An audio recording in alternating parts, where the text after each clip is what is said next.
il y a quelque temps, je vous ai montré comment réaliser des fleurs avec de la mousse thermoformable et des moules pour thermoformage. Ce que je vous propose aujourd'hui, c'est d'utiliser ces mêmes moules et je vais réaliser des petits boutons de rose que nous allons utiliser pour réaliser un cœur, pour fabriquer un cœur.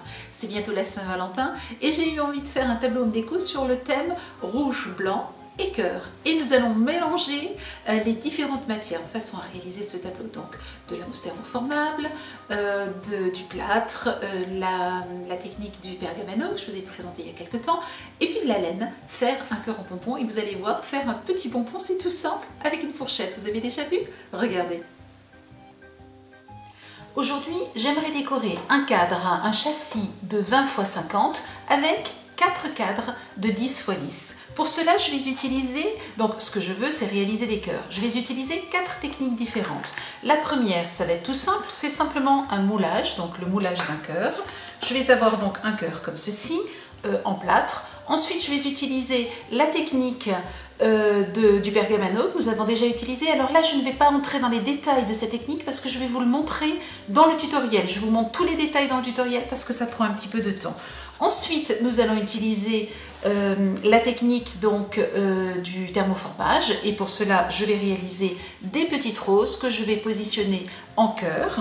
Et pour terminer, nous allons utiliser de la laine et je vais vous montrer comment réaliser des petits pompons tout simplement avec une fourchette.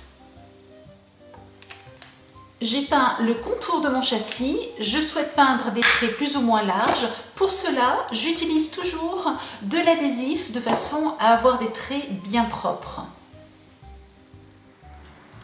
Je prends ensuite de la peinture, je décharge légèrement à côté de façon à ce que mon pinceau ne soit pas trop chargé.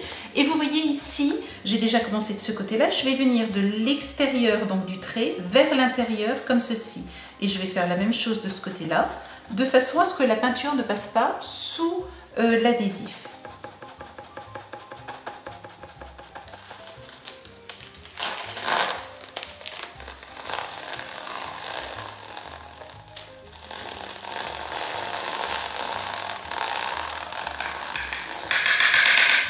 Pour le contour des châssis, c'est la même chose. Vous voyez, j'ai protégé avec de l'adhésif et je vais venir peindre comme ceci sur le côté.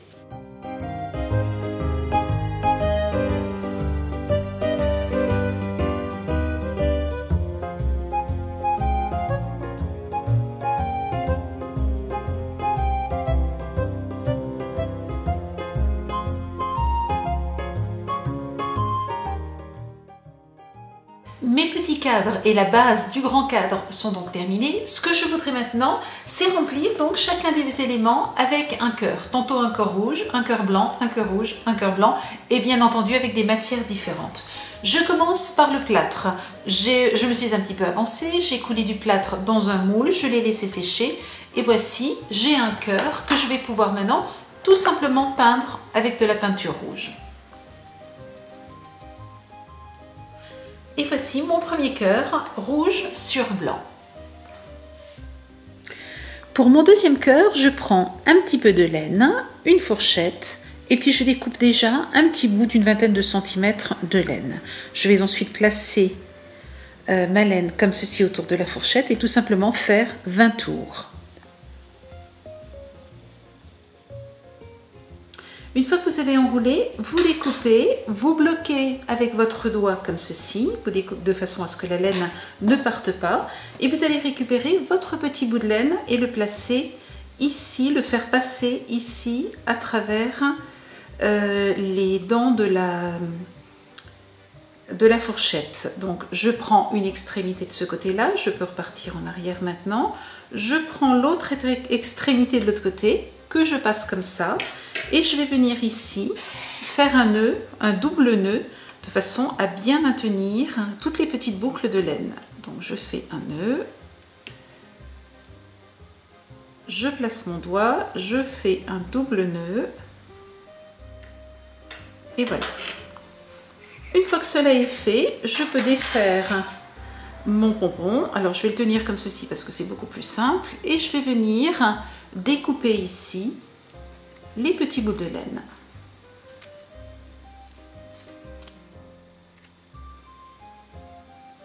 Et vous voyez votre petit pompon tout de suite se former. Ensuite, donc nous voulons l'utiliser comme un demi-pompon. Donc je vais bien mettre tous les éléments comme ceci, tous les petits bouts de laine en avant et je vais venir tout simplement les égaliser de façon à avoir un petit pompon bien arrondi. Et vous réalisez ainsi 8 petits pompons. Une fois que vous aurez fait vos 8 pompons, vous allez découper, alors ici j'ai utilisé de la mousse thermoformable, vous allez découper un cœur blanc qui est un petit peu plus petit que le châssis sur lequel nous souhaiterions le coller. Et puis vous allez positionner vos pompons, donc d'abord 1, puis 2, puis 3, et enfin un de chaque côté ici. Et vous allez bien les coller de façon à ce qu'ils soient bien denses les uns avec les autres et qu'ils cachent parfaitement bien le cœur sur lequel ils sont collés. Vous voyez, j'ai bien découpé donc mon cœur, j'ai collé un pompon, puis 2 pompons, puis 3 pompons. Et maintenant, il ne me reste plus qu'à coller les 2 derniers. Et ce que je fais chaque fois, donc vous voyez, je mets pas mal de colle. Ce que je fais chaque fois, c'est que je vais vraiment forcer, vous voyez, le serrer bien contre les pompons précédents, de façon, comme je vous le disais, à ce que ce soit tout bien dense ici, que ce soit bien dense. Et je fais la même chose, donc je peux continuer de tenir, et je fais la même chose avec le dernier. C'est ensuite le découpage ici de la laine qui va me permettre vraiment de donner cet effet de cœur. Et vous le voyez, on a déjà cet effet de cœur. Mon troisième cœur, lui, sera fait avec des petites roses que je réalise donc avec les moules pour thermoformage. Vous savez maintenant thermoformer une mousse, vous vous rappelez qu'elle doit être un petit peu plus grande que le moule. Ensuite, vous préparez votre moule de façon à ne plus avoir qu'à faire ce geste-là, donc un recto, l'autre verso. Vous placez ensuite votre mousse dans un torchon très fin et vous la chauffez avec le fer à repasser, puissance maximale, sans vapeur. Vous attendez que les bords rebiquent et ensuite, nous allons pouvoir facilement thermoformer la mousse. Vous le voyez, les bords rebiquent, je prends la mousse, je la positionne et j'applique l'autre partie dessus. Ensuite, il suffit de serrer. Alors, vous pouvez aussi appuyer comme ceci et vous obtenez ainsi une jolie petite fleur qui ne reste plus qu'à découper. Une fois que la fleur est découpée, eh bien, je vais simplement découper le contour en venant ici quasiment jusqu'au cœur. Et ce que j'aimerais faire, c'est ici une petite pointe sur le dessus, sur le haut du pétale. Et je fais donc ainsi tout le tour et je découpe les 4 pétales. Une fois que le découpage est fait, nous procédons au collage et comme d'habitude, nous allons placer un petit peu de colle comme ceci, venir placer le pétale en quinconce et ainsi sur tout le tour.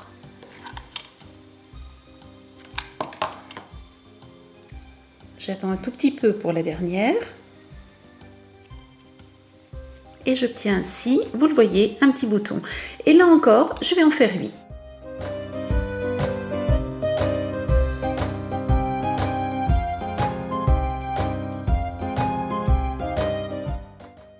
Je vous parlais tout à l'heure de 8 roses, mais vous voyez, en faisant la rose, en la collant, je trouve que c'est beaucoup plus joli d'en avoir 2 de plus. Donc, au lieu d'en avoir une de chaque côté au final, nous allons en avoir 2 de chaque côté, que nous allons bien serrer l'une contre l'autre dans ce sens-là,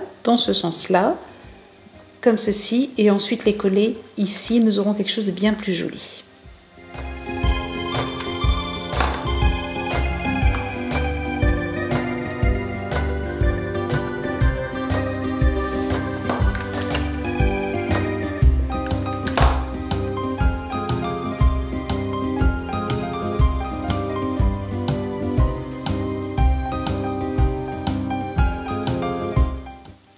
Le dernier cœur a été réalisé avec la technique du pergamano que je vous ai montré il n'y a pas longtemps. Donc vous pouvez déjà pour la technique revoir la vidéo. Et puis vous allez avoir donc ce cœur avec le modèle et les étapes de création dans le tutoriel associé donc à cette vidéo. Une fois que vous avez terminé l'ensemble de vos petits châssis, vous pouvez tout à fait choisir de modifier l'ordre dans lequel vous souhaitez positionner vos éléments. Vous pourriez tout à fait les positionner autrement. Donc vous allez jouer ainsi avec vos différents éléments jusqu'à ce que vous ayez la position idéale que vous aimez. Une fois que vous avez terminé de réaliser vos décorations, il va falloir les coller. Donc je vais les coller. Avant cela, ce que j'ai fait, c'est que j'ai rajouté des miroirs. Alors ce sont des miroirs que vous allez pouvoir trouver dans la boutique en planche comme ceci et simplement les découper. Donc ce que je vous conseille, c'est de bien marquer ce que vous voulez découper, puis de venir avec un cutter ici, découper la ligne de miroir, puis la coller. Elle est auto-adhésive, mais moi je vous conseille de mettre un petit point de colle, ça tiendra bien mieux. Donc voilà, vous terminez avec le collage et votre tableau est terminé.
Tous les produits que j'ai utilisés dans cet atelier, dans les tutoriels associés. Je vous souhaite une